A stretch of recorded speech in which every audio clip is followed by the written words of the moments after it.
నమస్కారం. డి న్యూస్కి స్వాగతం. ముందుగా ఈనాటి ముఖ్యాంశాలు. విశాఖ ఉక్కు ప్రైవేటీకరణపై జరుగుతున్న దుష్ప్రచారాన్ని ఖండించిన సీఎం చంద్రబాబు.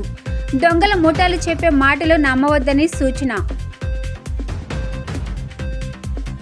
జగన్ పాలనలో జరిగిన రేషన్ బియ్యం అక్రమ తరలింపులో 4 ఐపీఎస్ల పాత్ర ఉందంటూ మంత్రి నాదెండ్ల సంచలన వ్యాఖ్యలు. బియ్యం అక్రమ తరలింపులో ఎవరి పాత్ర ఉన్నా చర్యలు తప్పవంటూ హెచ్చరిక.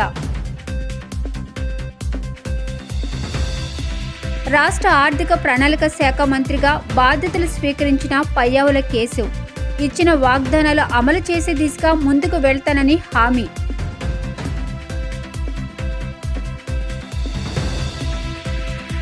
రాష్ట్ర వ్యాప్తంగా గ్రీనరీ అభివృద్ధికి ప్రభుత్వం శ్రీకారం చుట్టిందన్న ఎమ్మెల్యే బోండా ఉమా. పర్యావరణాన్ని కాపాడుకోవడం ప్రతి ఒక్కరి బాధ్యత అంటూ సూచన. విశాఖ ఉక్కు కర్మాగారం ప్రైవేటీకరణ విషయంలో జరుగుతున్న దుష్ప్రచారాలపై ఏపీ సీఎం చంద్రబాబు ఆగ్రహం వ్యక్తం చేశారు. ఓ అబద్ధాల ఫ్యాక్టరీ నుంచి ఈ ప్రచారాలు జరుగుతున్నాయని చంద్రబాబు ప్రకటించారు. దొంగ మాటలు చెప్పేవారి మాటలు వింటే మన బతుకు ఏమవుతుందో ఆలోచించుకోవాలన్నారు. విశాఖ స్టీల్ ప్లాంట్ను ఎలా కాపాడుకోవాలో ఆలోచిస్తున్నామని, పనికిమాలిన అబద్ధాల ఫ్యాక్టరీగా ఉన్న రాజకీయ పార్టీకి అబద్ధాలు ప్రచారం తప్ప ఏమీ చేయలేదన్నారు సీఎం చంద్రబాబు. విశాఖ ఉక్కు ప్రైవేటీకరణకు తాను ఒప్పుకున్నానని ప్రచారం చేస్తున్నారని మండిపడ్డారు. తెలుగువారి ఆత్మ గౌరవం కోసం పుట్టిన ఫ్యాక్టరీ ఆంధ్రుల హక్కు అని చెప్పి సాధించుకున్న ఫ్యాక్టరీని వదులుకునేది లేదన్నారు. వాజ్పేయి హయాంలో తాను పోరాడి ప్రైవేటీకరణ చేయకుండా అడ్డుకున్నామని, ఫ్యాక్టరీని ఎలా కాపాడాలో తమకు తెలుసన్నారు. చేతకని అబద్ధాలు చెప్పే వారి మాటలు నమ్మితే చాలా సమస్యలు వస్తాయన్నారు. అబద్ధాలు చెప్పే కొద్దీ వాటిని నమ్మాలనిపిస్తుందన్నారు. ప్రైవేటీకరణ తాను ఒప్పుకున్నానని ప్రచారం చేస్తున్నారని, తెలుగువారి ఆత్మగౌరవం కోసం పుట్టిన ఫ్యాక్టరీ అనే సంగతి తమకు తెలుసన్నారు. ఆంధ్రుల హక్కుగా పుట్టిన విశాఖ స్టీల్ ఫ్యాక్టరీని ఎన్డీఏ కాపాడుతుందన్నారు. గొర్రె పిల్లను తీసుకెళ్తుంటే దానిని కాజేసేందుకు కుక్క పిల్లను తీసుకెళ్తున్నామని ఒకరు అంటారని, ఆ తర్వాత ఇంకొకరు, ఆపై మరొకరు అదే పంతాలో ప్రశ్నిస్తే దానిని తీసుకెళ్లే వ్యక్తి కుక్కపిల్లేనని నమ్మి గొర్రె పిల్లను వదిలేస్తే దానిని వాళ్ళు కాజేస్తారని, వైసీపీ వాళ్ళు కూడా అలాగే చేస్తున్నారని మండిపడ్డారు. కరడు కట్టిన ఆర్థిక ఉగ్రవాదులు విశాఖను దోచేశారని, వారిని వదిలిపెట్టేది లేదన్నారు. ఎన్నికలు చెప్పిన సూపర్ 6 అమలు చేస్తామన్నారు. తాను అధికారంలోకి వచ్చి ఇంకా 30 రోజులు కాలేదని, అప్పుడే పెన్షన్లు పెంచామని, 4,000 పెన్షన్ పెంచి ఏప్రిల్ నుంచి 7,000ను ప్రజలకు చెల్లించామన్నారు. పేదలపై తమకున్న ప్రేమ అదే అన్నారు. తమ్ముళ్లకు ఉద్యోగాలు లేవంటే మెగా డిఎస్సిపై మొదటి సంతకం పెట్టామన్నారు. అందరి భూములన్నీ కొట్టేయాలని చూశారని, ల్యాండ్ టైటిలింగ్ కాదు ల్యాండ్ గ్రాబింగ్ యాక్ట్, జగన్ వేసిన స్కెచ్ రద్దు చేస్తామని చెప్పి, అలాగే ఎన్డీఏ ప్రభుత్వం వచ్చిన వెంటనే రద్దు చేశామన్నారు. ఆగస్టు 15 నుంచి అన్నా క్యాంటీన్లను ప్రారంభిస్తామన్నారు. పేదలకు అన్నం పెడితే సహించలేని మనుషులు ఉన్నారు. అతని పేరు పలకడం కూడా ఇష్టం లేదన్నారు. ప్రజల్ని పీడించిన భూతాన్ని నమ్మొద్దని, దానిని శాశ్వతంగా ఆ భూతాన్ని వదిలించే బాధ్యత ప్రజలకు అప్పగించానని చెప్పారు. భూతాన్ని నియంత్రించి ముందుకు వెళ్లాలన్నారు. ప్రజలందరికీ ఆదాయం పెంచే మార్గంలో భాగంగా గణన చేస్తున్నట్లు చెప్పారు. జగన్మోహన్ రెడ్డి 5 ఏళ్ల పరిపాలనలో రేషన్ బియ్యం అక్రమ తరలింపులో 4 ఐపీఎస్ల పాత్ర ఉందని మంత్రి నాదెండ్ల మనోహర్ సంచలన వ్యాఖ్యలు చేశారు. కాకినాడలోనే 43,249 మెట్రిక్ టన్నుల బియ్యం సీజ్ చేశామని, పేదలకు అందాల్సిన బియ్యాన్ని పక్కతో పట్టించే వారిపై చర్యలు తప్పవని హెచ్చరించారు. రైతులకు ఇవ్వాల్సిన 600 కోట్లు త్వరలో చెల్లిస్తామని హామీ ఇచ్చారు. తూర్పు నియోజకవర్గం గురునానక్ కాలనీలోని రైతు బజార్లో రాష్ట్ర ప్రభుత్వం సబ్సిడీ ధరకే అందించే కందిపప్పు, బియ్యం విక్రయ కేంద్రాన్ని మంత్రి నాదెండ్ల మనోహర్తో పాటు ఎమ్మెల్యే గద్దె రామ్మోహన్ రావు, జిల్లా కలెక్టర్ సృజన, పౌరశాఖ కమిషనర్ వీర పాండ్యన్తో పాటు పలువురు అధికారులు ప్రారంభించారు. ఈ సందర్భంగా మంత్రి నాదెండ్ల మనోహర్ మాట్లాడుతూ, రాష్ట్రంలోని 208 రైతు బజార్లలో కందిపప్పు, నాణ్యమైన రైసును అతి తక్కువ ధరకే అందిస్తున్నామని పేర్కొన్నారు. నిత్యావసర వస్తువులను ప్రజలకు అందుబాటులో తీసుకొస్తున్నామని చెప్పారు. గత ప్రభుత్వం సుమారు 36,000 కోట్ల రూపాయలు కార్పొరేషన్ ద్వారా రుణాలు తీసుకుని 16,000 కోట్ల రూపాయలు రైతులు చెల్లించలేదని ఆవేదన వ్యక్తం చేశారు. బకాయి పడ్డ రైతులకు తక్షణమే 1,000 కోట్ల రూపాయలు చెల్లించడం జరిగిందని చెప్పారు. ప్రైవేట్ మార్కెట్లో కందిపప్పును 181 రూపాయికి అమ్మడం వల్ల సామాన్య ప్రజలు అనేక అవస్థలకు గురవుతున్నారని, అందుకని ప్రభుత్వం స్పందించి రైతు బజార్ల ద్వారా 160 రూపాయలకి కందిపప్పును వినియోగదారులకు అందిస్తున్నామని చెప్పారు. ప్రతిరోజు రాష్ట్ర వ్యాప్తంగా 120 క్వింటాల కందిపప్పును వినియోగదారులకు సబ్సిడీ ధరకే అందించే విధంగా చర్యలు తీసుకోవాలని ప్రభుత్వం నిర్ణయం తీసుకుందని పేర్కొన్నారు. ఈరోజు రాష్ట్ర వ్యాప్తంగా వినియోగదారులకి, సామాన్య ప్రజలకి ఒక పండుగ.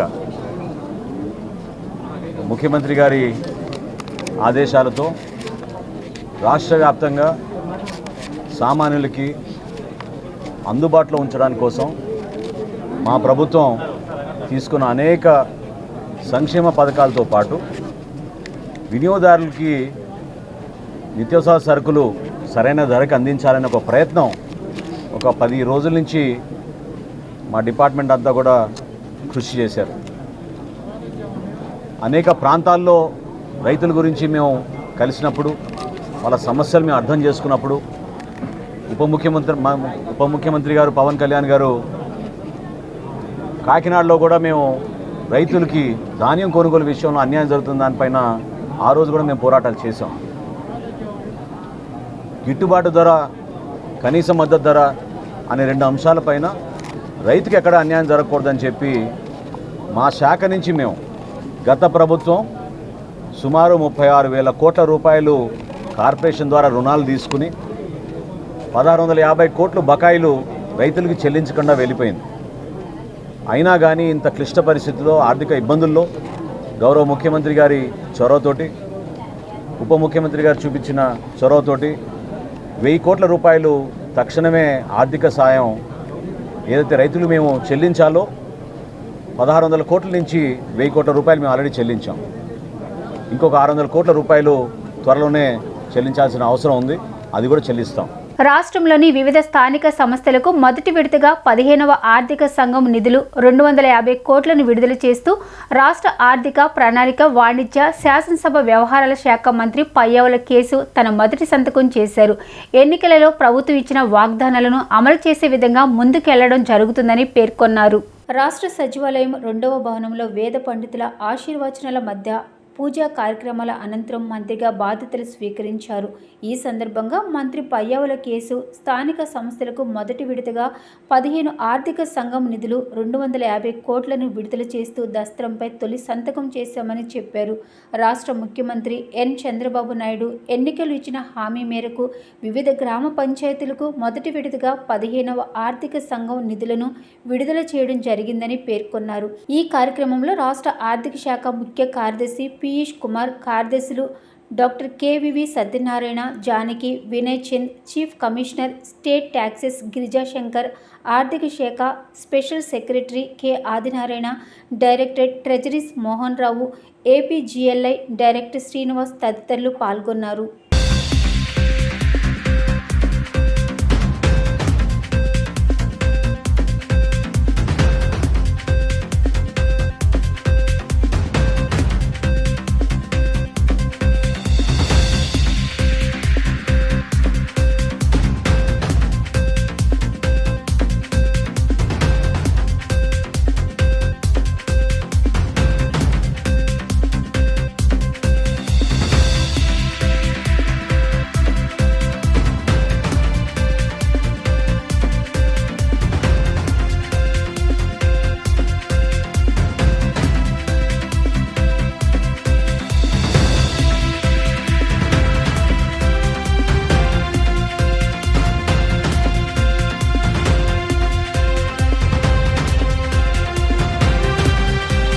పర్యావరణాన్ని కాపాడడం ప్రతి ఒక్కరి బాధ్యతని సెంట్రల్ ఎమ్మెల్యే బోండా ఉమా అన్నారు. ప్రతి ఇంటికి ఒక మొక్క ఉండాలనే ఉద్దేశంతో నేటి నుండి మొక్కలు నాటే కార్యక్రమాన్ని చేపట్టామన్నారు.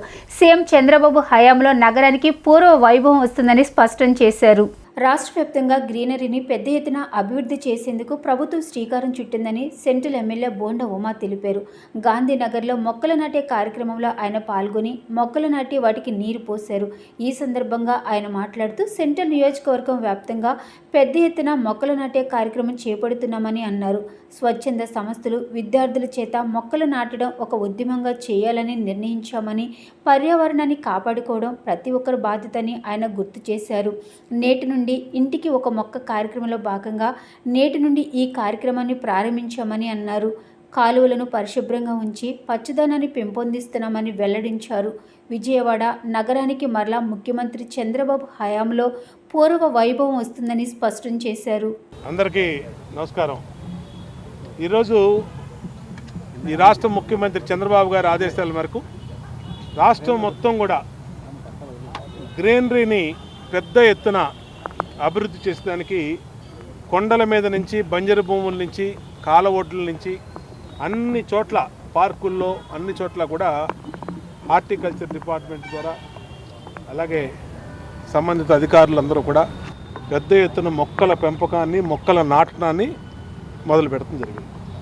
దీన్ని స్వచ్ఛంద సంస్థలైనటువంటి రోటరీ క్లబ్ కానీ, లయన్స్ క్లబ్బు, వాసవి క్లబ్స్, అలాగే ప్రతి government school, private schools, colleges వాళ్ళు కూడా స్ఫూర్తిగా తీసుకొని ప్రతి ఒక్కళ్ళు కూడా వాళ్ళ విద్యార్థుల చేత వాళ్ళ ఇంట్లో ఒక మొక్క, వాళ్ళు వెళ్ళే దారిలో ఒక మొక్క, ప్రతి విద్యార్థి, ప్రతి వ్యక్తి ఒక మొక్క నాటితే ఆ రాష్ట్రంలో 5 కోట్ల మొక్కలు నాటడానికి సులువు అవుతుంది.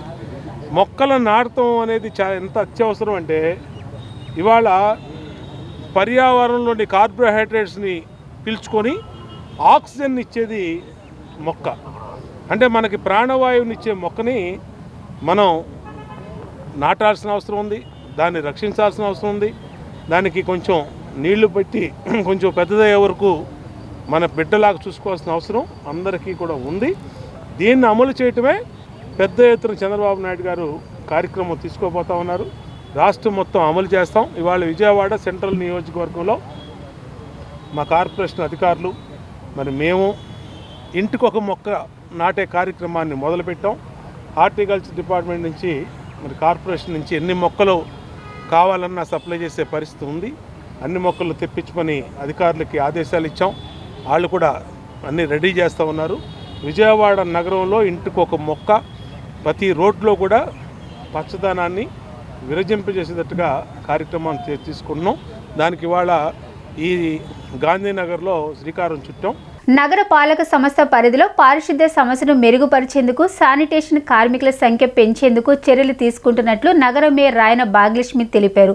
ఇందుకు సంబంధించిన తీర్మానాన్ని కౌన్సిల్ ఆమోదించిందని ఆమె వివరించారు. రోడ్లపై సంచరించే కుక్కలు, ఆవులు, కోతుల వల్ల ప్రజలకు ఎదురవుతున్న ఇబ్బందులను పరిష్కరించే దిశగా చేపడుతున్నామని తెలిపారు. వాటికి ఎలాంటి అపాయం కలగకోకుండానే నియంత్రించే దిశగా చర్యలు తీసుకుంటున్నామన్నారు. కౌన్సిల్ సమావేశంలో నగరాభివృద్ధికి సంబంధించిన పలు అంశాలపై కూలంకషంగా చర్చించి పలు నిర్ణయాలు తీసుకున్నట్లు మేయర్ రాయన భాగ్యలక్ష్మి తెలియజేశారు. ఈరోజు విజయవాడ నగరపాలక సంస్థలో కౌన్సిల్ నిర్వహించుకోవటం జరిగింది. ఏదైతే మనకి సార్వత్రిక ఎన్నికలు జరగనాయో ఆ ఎన్నికల తర్వాత మొదటి కౌన్సిల్ పెట్టుకోవడం జరిగింది. గౌరవ సీఎం గారు చంద్రబాబు నాయుడు గారికి, అలాగే మున్సిపల్ శాఖ మినిస్టర్ గారు నారాయణ గారికి, అలాగే లోకల్ ఎమ్మెల్యేలకి, ఎంపీ గారికి అందరికీ శుభాకాంక్షలు తెలియచేస్తూ ఈరోజు కౌన్సిల్ అన్నది నిర్వహించడం జరిగింది. కౌన్సిల్లోన 16 క్వశ్చన్ ఆన్సర్స్, అలాగే 122 ఎజెండా అన్నది మనకి రావటం జరిగింది. ప్రతి ఒక్క ఎజెండా గురించి ఈరోజు గౌరవ సభ్యులు చాలా క్లుప్తంగా మాట్లాడటం జరుగుతుంది. అలాగే అధికారులని ప్రశ్నించటం కూడా జరుగుతుంది. ఏదైతే వర్షాకాలం మనకి మొదలైందో, వర్షాకాలంలో నీరు పైనుంచి వర్షాలు పడడం మూలాన, అలాగే గోదావరి వాటర్ కూడా మన కృష్ణాలోన కలవటం మూలాన వాటర్ అన్నది కొంచెం రెడ్డిష్గా రావటం జరుగుతుంది. ఆ వాటర్ పొల్యూషన్ అన్నది అవుతుంది, వాటర్ సరిగ్గా రావటం లేదు, కలర్ చేంజ్ అవుతుంది అని ప్రజలు చాలా ఇబ్బందికి గురవటం మనం చూస్తున్నాము. అది ఏ రకంగా దానికి సొల్యూషన్ అన్నది మనం ట్రీట్మెంట్ చేసి ప్రజలకి పూర్తి స్థాయిలో వాటర్ అందించాలి అన్న దాని మీద ఈరోజు చాలా క్లుప్తంగా గౌరవ సభ్యులందరూ మాట్లాడటం జరిగింది. అలాగే వాటర్ పైప్ లైన్లు, ఓల్డ్ పైప్ లైన్లు మార్చే విధానాన్ని, అలాగే అమృత పైప్ లైన్ని, అలాగే శానిటేషన్ వర్కర్లు, ముఖ్యంగా శానిటేషన్ వర్కర్లు తక్కువగా ఉండటం జరుగుతుంది. దాని గురించి కూడా చాలా సుదీర్ఘంగా ఈరోజు చర్చలు అన్నవి కొనసాగినాయి. సామాన్య ప్రజానీకం పడుతున్న కష్టాలు, వారి సమస్యల పరిష్కారం కోసం విద్య, ఐటీ, ఎలక్ట్రానిక్స్ శాఖల మంత్రి నారా లోకేష్ నిర్వహిస్తున్న ప్రజా దర్బారుకు విశేష స్పందన లభిస్తుంది.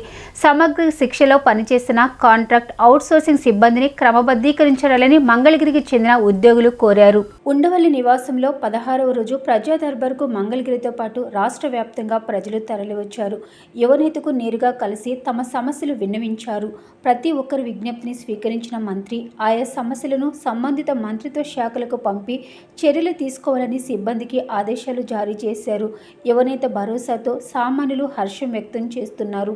పక్షవాతంతో బాధపడుతున్న తనకు వృద్ధాప్య పెన్షన్ మంజూరు చేయాలని మంగళగిరికి చెందిన సిహెచ్ శంకర్రావు నారా లోకేష్ని కలిసి విజ్ఞప్తి చేశారు. దివ్యాంగురాలైన తనకు ఉద్యోగ అవకాశం కల్పించాలని చినకాకానికి చెందిన గౌసియా బేగం విజ్ఞప్తి చేశారు.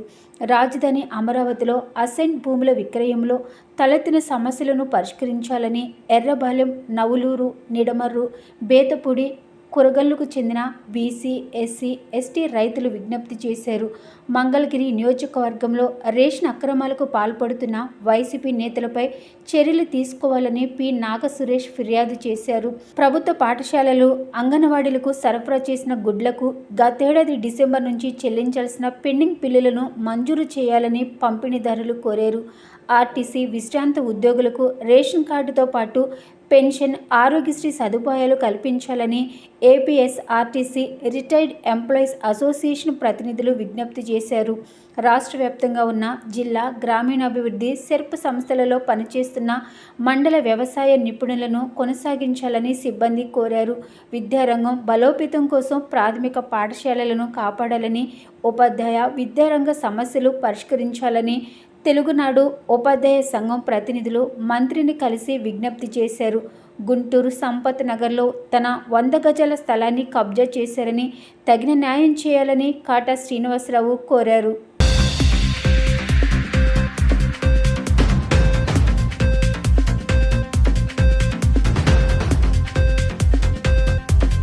భవిష్యత్తులో ఎడ్యుకేషన్తో పాటు స్పోర్ట్స్కి మంచి భవిష్యత్తు ఉంటుందని ఎంపీ కేశినేని చిన్ని వ్యాఖ్యానించారు. కేంద్ర ప్రభుత్వం సాయంతో 2036లో ఒలింపిక్స్ నిర్వహించేందుకు బిడ్ చేయబోతున్నామని, ఆ సమయానికి ఒలింపిక్లో ఆడే గేమ్స్లో పాల్గొనేందుకు ఎక్కువ మంది ప్రావీణ్యం సాధించి సిద్ధంగా ఉండాలన్నారు. సత్యనారాయణపురంలోని కేంద్రీయ విద్యాలయంలో 52వ Hyderabad region archery sports meet కార్యక్రమం జరిగింది. కార్యక్రమానికి MP Keshineni Sivanath, RMKV school Vidyalaya committee chairman Narendra, A Patil ముఖ్య అతిథులుగా హాజరయ్యారు. ఈ సందర్భంగా ఎంపీకి స్కౌట్ అండ్ గైడ్స్ కలర్ పార్టీతో విద్యార్థులు ఘనస్వాగతం పలికారు. అనంతరం డిఆర్ఎం, విఎంసీ చైర్మన్ నరేంద్ర, ఏ పాటిల్తో కలిసి జ్యోతి ప్రజ్వలన చేశారు. ఈ సందర్భంగా ఎంపీ కేశినేని శివనాథ్ మాట్లాడుతూ, మొదటిసారిగా కేంద్రీయ విద్యాలయంకు రావడం ఎంతో సంతోషంగా ఉందన్నారు. ఒలింపిక్ గేమ్స్ జరిగే సమయానికి ఇన్ఫ్రాస్ట్రక్చర్తో పాటు క్రీడాకారులు కూడా ఎక్కువ మంది సిద్ధంగా ఉండాలన్నారు. అందుకోసం ఇప్పటి నుంచి నచ్చిన క్రీడలో ప్రావీణ్యం సంపాదించాలని సూచించారు. ముఖ్యమంత్రి Chandrababu Naidu national game events జరిపించి క్రీడలను ప్రోత్సహించాలనుకుంటున్నారని తెలియజేశారు. కార్యక్రమంలో డి principal Adiseshu Sharma, vice principal M V Rao, regional tournament convener doctor Yedukondalu పాల్గొన్నారు.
కేంద్రీయ విద్యాలయంలో archery meet, Hyderabad regional archery మీట్కి నేను గెస్ట్గా రావడం, అంతేకాకుండా మన రైల్వే డివిఆర్ఎం గారు నరేంద్ర మోడీ గారు కూడా రావటం, అందరికీ వచ్చిన గెస్ట్స్ అందరికీ ముందుగా థ్యాంక్ యూ.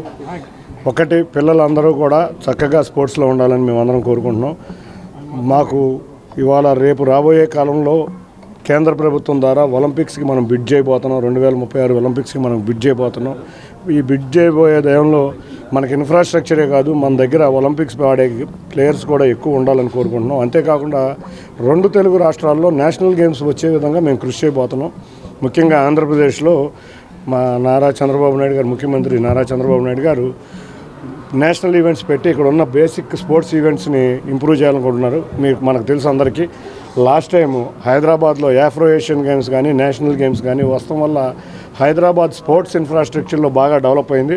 సేమ్ విధంగా వైజాగ్, విజయవాడ, అంతేకాకుండా తిరుపతి, మిగతా వరంగల్ లాంటి ప్రాంతాల్లో కూడా ఇన్ఫ్రాస్ట్రక్చర్ డెవలప్ అవ్వాలని కోరుకుంటున్నాం. తప్పకుండా ఈ ఇన్ఫ్రాస్ట్రక్చర్ డెవలప్ అయ్యే దాంట్లో నేషనల్ గేమ్స్ వచ్చే విధంగా ఆంధ్రప్రదేశ్కి బేసిక్ ఇన్ఫ్రాస్ట్రక్చర్ వచ్చే విధంగా, అంతేకాకుండా ఈ విజయవాడ ప్రాంతంలో ముఖ్యంగా క్రికెట్ అసోసియేషన్ ద్వారా కూడా మేము అందరం కోరింది ఏంటంటే, ఆంధ్ర క్రికెట్ అసోసియేషన్ వారిని ఇక్కడ మంగళగిరి స్టేడియము లేకపోతే విజయవాడలో స్టేడియం కూడా తీసుకొచ్చి తప్పకుండా ఇక్కడ ఉన్న స్పోర్ట్ ఫెసిలిటీ ఇంప్రూవ్ చేయటమే మా ముఖ్య కర్తవ్యం. డెఫినెట్గా వితిన్ 5 ఇయర్స్లో ఇక్కడ ఉన్న స్పోర్ట్ ఫెసిలిటీని విజయవాడే కాదు, ఆంధ్రప్రదేశే కాదు, 2 తెలుగు రాష్ట్రాల్లో స్పోర్ట్ ఫెసిలిటీ ఇంప్రూవ్ అయ్యే విషయంలో తప్పకుండా దగ్గరుండి కృషి చేస్తామని తెలియజేసుకుంటాం. Thank you very much.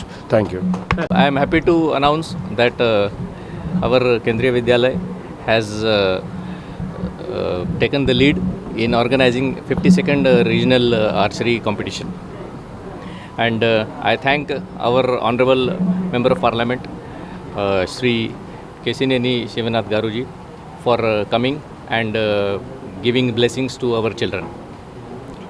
In India, archery is one of the ancient sports, and we would like that our students take up this sports archery seriously, and we can have future participants in various games like national games, state level competitions, even up to Asian Games, Commonwealth Games and the Olympics. As our Honorable Member of Parliament has just told us that Honorable Prime Minister of India, Shri Narendra Modi Garuji, has already told that we will be bidding for 2034 Olympics. So India should gear up. There is a 10 years time, and all these youngsters should take up various sports. And I thank the government of Andhra Pradesh for encouraging sports in this state and giving an opportunity for the people and the student to take up various sports. Thank you. Honorable Member of Parliament has blessed our Vidyalaya and our children, and his words of encouragement has gone a very long way to enable our participants to do well and then excel in their fields. Our DRM sir and Vice Chairman, our Chairman sir, has given a lot of inputs into the ancient sport and then beginning in Vijayawada. It's a knowledge to all of us. Thank you sir for the words of encouragement and the knowledge. Thank you so much, and I thank in the core of my heart both the dignitaries to come here and then bless all our children. Thank you so much. బాలోత్సవ Bhavan 2వ అంతస్తునందు press conference నిర్వహించారు. ఈ కార్యక్రమంలో CH Baburao, CPM రాష్ట్ర కార్యవర్గ సభ్యులు డివి Krishna, CPM NTR జిల్లా కార్యదర్శి పాల్గొన్నారు. సిపిఎం రాష్ట్ర కార్యదర్శి వి శ్రీనివాస్ మాట్లాడుతూ, చంద్రబాబు నాయుడు గారు విద్యుత్ మీద శ్వేతపత్రాన్ని సమర్పించి ప్రజలేదో చేస్తారని చూస్తున్న ప్రజలకి ఆశాభంగం కలిగించారన్నారు. గత ప్రభుత్వంలో విద్యుత్ అదనపు భారాలపైన మేము చాలా ఆందోళనలు చేసాము. విద్యుత్ భారాలు తగ్గిస్తామని చెప్పారు. కొన్ని స్మార్ట్ మీటర్స్ పీకేయమని లోకేష్ చెప్పడంతో రైతులు తీసేసి కేసులు కూడా ఎదుర్కొన్నారు. ఇప్పుడు సీఎం చంద్రబాబు నాయుడు గారు స్మార్ట్ మీటర్లు కొనసాగిస్తూ సోలార్కి అనుసంధానం చేస్తామని చెప్పడం ఎంతవరకు సమంజసమని ఆయన ప్రశ్నించారు. ఎన్నికలు అయిన నెలలోనే చంద్రబాబు గారు మాట తప్పారన్నారు. ట్రూ ఆఫ్ ఛార్జీలు, విద్యుత్ ఛార్జీలు, స్మార్ట్ మీటర్లు కొనసాగిస్తారా, రద్దు చేస్తారా అనేది స్పష్టం చేయాలని డిమాండ్ చేశారు. అల్ట్రాటెక్ సిమెంట్ కర్మాగారంలో దారుణమైన సంఘటన జరిగింది. ఈ విషయంలో ప్రభుత్వం ఉదాసీనంగా వ్యవహరిస్తుంది. మర్డర్ మీద కేసు నమోదు చేయకుండా నిర్లక్ష్యంగా వ్యవహరిస్తున్నారు. కర్మాగారంలో జరిగిన ప్రమాదానికి దళితుల పట్ల బాధ్యతగా జిల్లా కలెక్టర్ గారు వ్యవహరించారు. వారికి ప్రత్యేక ధన్యవాదాలు. డివి కృష్ణ మాట్లాడుతూ బోదవాడలో ప్రమాదం జరిగిన ప్రాంతంలో పర్యటించడం జరిగిందని, అక్కడ గ్రామంలో ఉన్న ప్రజలకి కనీస అవసరాలు సదుపాయాలు లేవన్నారు. ఫ్యాక్టరీ యాజమాన్యం ప్రజలపైన అనుచితంగా వ్యవహరించడంతో పాటు ఫ్యాక్టరీ సమీపంలో బర్నింగ్ వార్డ్ సదుపాయం కూడా లేదన్నారు. సంఘటన జరిగిన ప్రమాద స్థలంలోకి ప్రజలను వెళ్లనివ్వలేదు. వెళ్లడానికి ప్రయత్నిస్తే పోలీస్ వారితో లాఠీచార్జీ చేయించారన్నారు. సిహెచ్ బాబురావు మాట్లాడుతూ గతంలో జరిగిన ఎన్నికలలో విద్యుత్ ఛార్జీలు ప్రధాన ఎజెండాగా పెట్టుకుని గెలిచి ఇప్పుడు ఇచ్చిన హామీలను ప్రస్తావించకపోవడం ఎంతవరకు సమంజసమని ఆయన ప్రశ్నించారు. అదానితో చేసుకున్న సోలార్ విద్యుత్ ఒప్పందం రద్దు చేసుకోవాలి. ప్రతి ఇంటికి వ్యాపారాలకు స్మార్ట్ మీటర్ల ఒప్పందానికి టెండర్లకు పిలిచారు. వీటిని వెంటనే రద్దు చేయాలని డిమాండ్ చేశారు. నిన్న మన రాష్ట్ర ముఖ్యమంత్రి చంద్రబాబు నాయుడు గారు విద్యుత్తు మీద శ్వేతపత్రం ప్రకటించారు.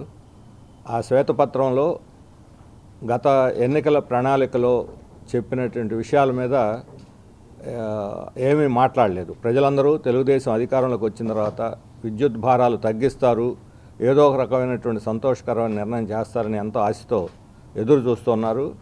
ఒక రకంగా ఆశాభంగం కలిగింది. నిన్న ఆయన ప్రకటించినటువంటి శ్వేతపత్రం ఆశాభంగం కలిగింది. గత ప్రభుత్వం 32,000 కోట్ల అదనపు భారాన్ని మోపింది. ట్రూ అప్ ఛార్జీల పేరుతోటి, ఫ్యూయల్ ఛార్జీ పేరుతోటి, అట్లాగే ఈ విద్యుత్ ఛార్జీలు పెంచడం ద్వారా 32,000 కోట్లు పెరిగింది. అందులో 5,000 కోట్లు మళ్ళీ రాష్ట్ర ప్రభుత్వానికి పన్నుల రూపంలోకి వెళ్ళిపోయింది, రాష్ట్ర ఖజానాకి అని స్పష్టంగా చెప్పారు. గత ప్రభుత్వ హయాంలో మేము చాలా పెద్ద ఎత్తున ఆందోళన చేశాము, తీవ్రంగా వ్యతిరేకించాము. కానీ ఈ ఎన్నికల ప్రణాళికలో తెలుగుదేశం పార్టీ విద్యుత్ భారాలు తగ్గిస్తాము అని చెప్పి స్పష్టంగా చెప్పారు. అల్ట్రాటెక్ కంపెనీలో ప్రమాదం జరిగిన వెంటనే సిపిఎం స్పందించి అధికారులందరినీ కదిలించి వాళ్ళ ఆరోగ్యాన్ని కాపాడటానికి, వైద్య సదుపాయాలు కల్పించడానికి ప్రయత్నాలు ప్రారంభించాం. తర్వాత కంపెనీ పరిసరాలని, ప్రజల్ని మాట్లాడి వాళ్ళ బాగోగులను తెలుసుకోవడానికి నిన్న శ్రీనివాస్ సార్ నాయకత్వంలో బృందం ఆ గ్రామాన్ని పర్యటించడం జరిగింది. పరిసర గ్రామాలు కూడా పర్యటించాం. ఆ గ్రామాల్లో ఉన్న పరిస్థితి గమనిస్తే ఆ కంపెనీ ఎంత దుర్మార్గంగా వ్యవహరిస్తుందో అర్థమవుతుంది. ఆ కంపెనీ ఎక్కడ సోషల్ రెస్పాన్సిబిలిటీ పాటించట్లేదు. ఆ గ్రామానికి సిఎస్ఆర్ నిధులు ఇవ్వటం లేదు. చివరికి పంచాయతీ పన్ను కూడా సరికట్టట్లా. 68 లక్షలు మాత్రం కడుతున్నారు. 2 కోట్ల రూపాయలు పన్ను కట్టాలి. ఎన్నికల్లో అనేక అంశాలతో పాటుగా విద్యుత్ భారం, విద్యుత్ బాధుడు చాలా ముఖ్యమైన అంశంగా ప్రజలలో ఎజెండాగా మారింది. నిన్న తెలుగుదేశం ప్రభుత్వం విడుదల చేసిన విద్యుత్ రంగ శ్వేతపత్రం అసమగ్రంగా ఉంది, పాక్షికంగా మాత్రమే ఉంది. గత ప్రభుత్వం యొక్క లోపాలు, తప్పులు, భారాలు, నష్టాలు బాగానే పేర్కొన్నారు.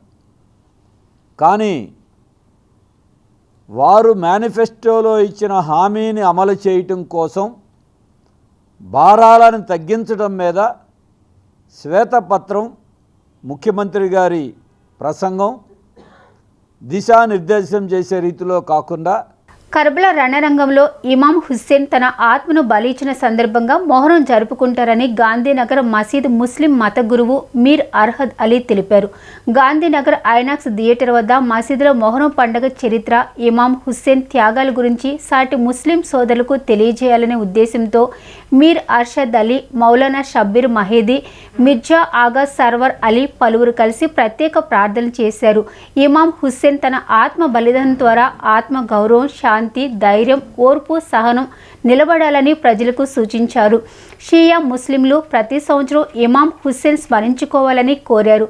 పేద, ధనిక అనే భేదాలు లేకుండా ప్రజలంతా ఒకటే అన్న భావనతో ఐకమత్యంతో జీవించాలని కోరారు.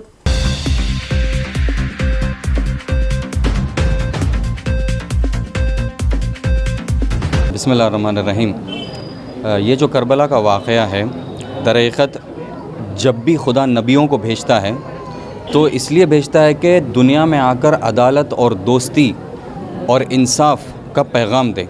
नबी मुकर्रम जब मक्का में आते हैं तो ये चीज़ बोलते हैं कि हर इंसान बराबर है, सबके हुकूक एक हैं, कोई भी इंसान में फ़र्क नहीं है। दुनिया में कास्ट सिस्टम का इनकार करते हैं नबी आकर, तो मक्के में लोग इसको पसंद नहीं करते, तो नबी मुकर्रम हिजरत करते हैं किसकी तरफ? मदीने की तरफ। मदीने में जाकर हुकूमत बनाते हैं, जो हुकूमत अदालत के असास पर होती है। यहाँ पर कोई इंसान अमीर और गरीब के असास पर तकसीम नहीं किया जाता, रंग के असास पर या जो है मसलन पढ़ा लिखा या जाहिल होने के असास पर तकसीम नहीं किया जाता, बल्कि सिर्फ ये कहते हैं कि खुदा के नज़दीक सब बराबर हैं, एक ही है। ये पैगाम होता है। ये चीज़ बाज़ पैसे वाले लोगों को मक्के के पसंद नहीं आती ऐसा करना। वो कहते हैं कि कैसे हो सकता है कि एक ग़ुलाम जो है मैं पैसे वाले के बराबर हो। तो लिहाजा रसूल के जाने के बाद बाज़ लोग मदीने की हुकूमत को अपने हाथों में ले लेते हैं। बिस्मिल्लाहिर्रहमानिर्रहीम, अस्सलाम वालेकुम। मौलाना अभी शब्बीर अहमद ख़ान जो बयान किए हैं करबला के सिलसिले में और मौला इमाम हुसैन के सिलसिले में, ఇప్పుడు మన గురువుగారైన ఇమాం మెహదీ షబ్బీర్ అలీ ఖాన్ గారు ఏదైతే ప్రసంగించినారో మొహర్రం గురించి, హజరత్ ఇమాం హుసైన్ వారి త్యాగాల గురించి, అది తెలుగులో చెప్పడానికై ఇచ్చేస్తున్నాను. గురుగారు చెప్పింది ఏమిటంటే కర్బలా మైదానంలో ఇమాం హుసైన్ గారు త్యాగానికి గల కారణం, we are memorizing the Muharram. Here this Muharram belongs to, it's a sad days, sorrowful days. Here in this Muharram we memorize Imam Hussain and all the 72 Bahattars soldiers, members who has done war between justice and injustice. Imam Hussain, every time we went through justice, but Yazid, he came through injustice and he want to survive in the world and he want to spread injustice along everywhere. రాష్ట్ర కార్మిక మరియు ఉపాధి శాఖ మంత్రివర్యులు వాసంశెట్టి సుభాష్ కుటుంబ సభ్యులతో కలిసి శ్రీ అమ్మవారిని దర్శనం చేసుకున్నారు. ఆలయ కార్యనిర్వహణాధికారి కెఎస్ రామారావు ఆలయ మర్యాదలతో మంత్రి దంపతులకు ఘన స్వాగతం పలికి శ్రీ అమ్మవారి దర్శనం కల్పించారు. అనంతరం వీరికి వేద పండితుల వేదాశీర్వచనం చేయగా కార్యనిర్వహణాధికారి వారు అమ్మవారి విశేష వస్త్రము, ప్రసాదము, చిత్రపటంను అందజేశారు.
గత ప్రభుత్వ హయాంలో బుద్ధ యోగా ఫౌండేషన్ ద్వారా రాష్ట్ర వ్యాప్తంగా 900కు పైగా పాఠశాలల్లో యోగా శిక్షకులుగా పనిచేసిన టీచర్లకు వేతన బకాయిలు చెల్లించేలా ఎన్డీఏ ప్రభుత్వం చర్యలు తీసుకోవాలని ఏఐవైఎఫ్ రాష్ట్ర అధ్యక్షుడు పరుచూరి రాజేంద్ర యోగా శిక్షకులు డిమాండ్ చేశారు. ప్రస్తుత ప్రభుత్వం న్యాయం చేయాలని, ఉద్యోగ భద్రత కల్పించి తమ వేతన బకాయిలు చెల్లించేలా చర్యలు తీసుకోవాలని కోరారు. గాంధీనగర్లోని దాసరి భవన్లో నిర్వహించిన మీడియా సమావేశంలో ఏఐవైఎఫ్ రాష్ట్ర అధ్యక్షుడు పరుచూరి పరుచూరి రాజేంద్ర బుద్ధ యోగా ఫౌండేషన్ ద్వారా వివిధ పాఠశాలల్లో యోగా శిక్షకులుగా పనిచేసిన టీచర్లు మాట్లాడారు. గడిచిన 7 నెలలుగా వేతన బకాయిల కోసం పోరాడుతున్నా న్యాయం జరగలేదన్నారు. గత ప్రభుత్వ హయాంలో అధికారులను కలిసి విన్నవించినా తమ గోడు పట్టించుకోలేదని ఆవేదన వ్యక్తం చేశారు. సుమారు 18 నెలలుగా తమకు బుద్ధ యోగా ఫౌండేషన్ వేతనాలు చెల్లించడం లేదన్నారు.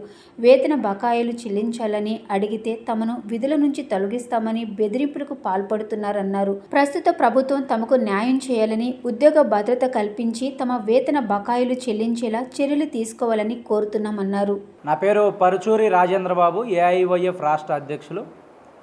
ఆంధ్రప్రదేశ్ రాష్ట్రంలో ఉన్నటువంటి ప్రభుత్వ పాఠశాలల్లో విద్యార్థులకు యోగా నేర్పించేందుకు టీచర్లను పెడతామని చెప్పేసి గుంటూరు వేదికగా ఉన్నటువంటి బుద్ధ యోగా ట్రస్టు యాజమాన్యం రాష్ట్ర వ్యాప్తంగా 1400 మంది యోగా టీచర్లను సెలెక్ట్ చేసుకొని వాళ్ళకు ఉద్యోగాలు ఇస్తాము, ప్రతి నెల 30 నుంచి 35 వేల వరకు జీతాలు ఇస్తామని చెప్పేసి మభ్యపెట్టి వాళ్ళ ద్వారా ప్రభుత్వ పాఠశాలల్లో యోగా టీచర్లుగా క్లాసులు చెప్పడంతో పాటుగా ఆ పాఠశాలలో ఉన్నటువంటి ఇతర పనులకు కూడా అక్కడ ఉన్నటువంటి హెచ్ఎంలు ఉపాధ్యాయులు ఉపయోగించుకొని నేడు వాళ్ళని గాలికి వదిలేసినటువంటి పరిస్థితుల్లో ఏఐవైఎఫ్గా దాదాపుగా ఒక 7 నెలల నుంచి వాళ్ళ సమస్యల మీద పోరాటం చేయడం జరుగుతుంది. ఇప్పటికే గుంటూరులో ఉన్నటువంటి బుద్ధ యోగా ట్రస్ట్ ఆఫీస్ ఎదుట ఆందోళన కార్యక్రమాలు చేయడంతో పాటుగా గత ప్రభుత్వంలో ఉన్నటువంటి అధికారులని, మంత్రులను కూడా కలవడం జరిగింది. రాష్ట్ర వ్యాప్తంగా 1400 మంది యోగా టీచర్లు బుద్ధ యోగా ట్రస్టును నమ్మి మోసపోవడం జరిగింది. అదేవిధంగా ఉద్యోగాలు పర్మనెంట్ చేపిస్తామని చెప్పేసి ఒక్కొక్క టీచర్ దగ్గర నుంచి సుమారుగా 4 నుంచి 5 లక్షల రూపాయల వరకు వసూలు చేసి ఈరోజు బుద్ధ యోగా ట్రస్టు యాజమాన్యం బోర్డు తిప్పేసి రాజకీయ నాయకులకి తలొగ్గేటటువంటి పరిస్థితులు రాష్ట్రంలో ఏర్పడ్డాయి. నమస్తే అండి, నా పేరు శ్రావణి. నేను బుద్ధ యోగా హెల్త్ ఫౌండేషన్లో యోగా ఉపాధ్యాయురాలుగా పనిచేస్తున్నాను కూడా. అయితే 2022లో బుద్ధ యోగా హెల్త్ ఫౌండేషన్ చేసినటువంటి రిక్రూట్మెంట్లో నేను కూడా ఒక ఉపాధ్యాయురాల్ని అండ్ బాధితురాల్ని కూడా. అయితే 2022లో మొత్తం బుద్ధ యోగా హెల్త్ ఫౌండేషన్ 907 స్కూల్స్కి జీవో అనేది ఇవ్వడం జరిగింది. దాని ద్వారా ఎడ్యుకేషన్ కమిషనర్ నుంచి డిఈఓకి, డిఈఓ నుంచి ఎంఈఓకి, ఎంఈఓ నుంచి స్కూల్ హెచ్ఎంస్కి ఆ కాపీ అనేది పాస్ చేయడం ద్వారా మేము అందరం కూడా జాయిన్ అయ్యి ఉపాధ్యాయులుగా మేము పనిచేసాము. అయితే మాకు 5 నెలలు మాత్రమే జీతాలు ఇచ్చి ఇప్పటికి 18 నెలల నుంచి జీతాలు ఇవ్వకపోవడం అనేది జరిగింది. మేము 18 నెలలుగా జీతాలు అందుకోలేదు. మేము చాలా ఇబ్బందులు పడుతున్నామండి. నమస్తే, నా పేరు పైడి నాయుడు. మాది అనకాపల్లి జిల్లా భీమాడుగుల మండలం, భీమాడుగుల గ్రామం. నేను బుద్ధ యోగా హెల్త్ ఫౌండేషన్లో 6th బ్యాచ్లో ఉండి నేను గవర్నమెంట్ హై స్కూల్కి యోగా ఉపాధ్యాయునిగా ఎంపికయ్యాను. అయితే మాకు ఆ ఆర్గనైజేషన్ ద్వారా పని చేయించుకోవడమే తప్ప నేటి వరకు కూడా జీతభత్యాలు ఇవ్వలేదు. మాకున్న డిమాండ్ ఏంటంటే ఆర్గనైజేషన్ అలాగున్నప్పటికీ మా జీతభత్యాలు మాకు అప్పచెప్పి, అలాగే గవర్నమెంట్ మాకు ఉద్యోగ భద్రత కల్పించాలని చెప్పి మరీ కోరుతున్నామండి. పోలవరం ఎడమ ప్రధాన కాలువని ముఖ్యమంత్రి చంద్రబాబు పరిశీలించారు. సీఎంకు స్పీకర్ చింతకాల అయ్యన్న పాత్రుడు, హోంమంత్రి అనిత, జలవనరుల శాఖ మంతగిరి నిమ్మల రామానాయుడు, ఎమ్మెల్యేలు కొనతాల, ఇతర అధికారులు స్వాగతం పలికారు. అనంతరం అక్కడ అధికారులను అడిగి వివరాలు తెలుసుకున్నారు చంద్రబాబు.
ఉంగటూరు మండలం పెద్దవుటిపల్లి వద్ద జాతీయ రహదారిపై రోడ్డు ప్రమాదం జరిగింది. బైక్పై వెళుతున్న ఇద్దరిని వెనుక నుండి వాహనం ఢీకొట్టింది. బైక్పై వెళుతున్న ఇద్దరు అక్కడికక్కడే మృతి చెందారు. మృతులు చింతలపూడి మండలం ఎర్రగుంటపల్లికి చెందిన వి శ్యామ్ కుమార్గా తెలుస్తుంది. మరో మహిళ వివరాలు తెలియాల్సి ఉంది. శ్యామ్ కుమార్ పోలీస్ డిపార్ట్మెంట్లో పనిచేసినట్లు గుర్తించారు.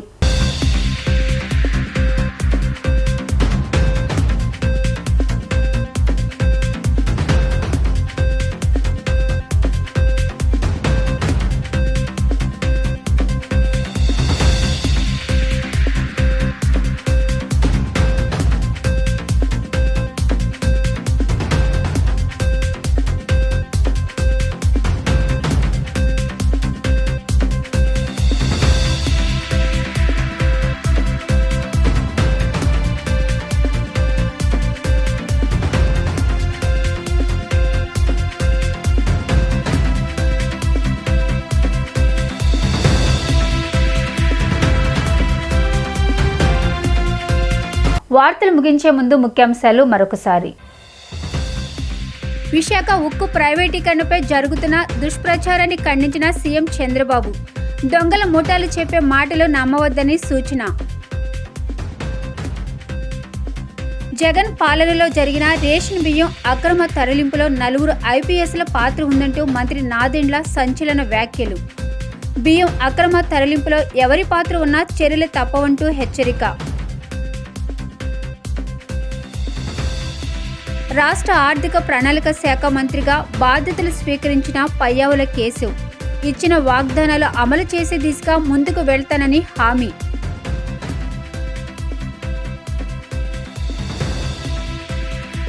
రాష్ట్ర వ్యాప్తంగా గ్రీనరీ అభివృద్ధికి ప్రభుత్వం శ్రీకారం చుట్టిందన్న ఎమ్మెల్యే బోండా ఉమా. పర్యావరణాన్ని కాపాడుకోవడం ప్రతి ఒక్కరి బాధ్యత అంటూ సూచన. డీ న్యూస్ ఇంతటితో సమాప్తం. తిరిగి మరో బులెటిన్లో కలుద్దాం. Keep watching the news.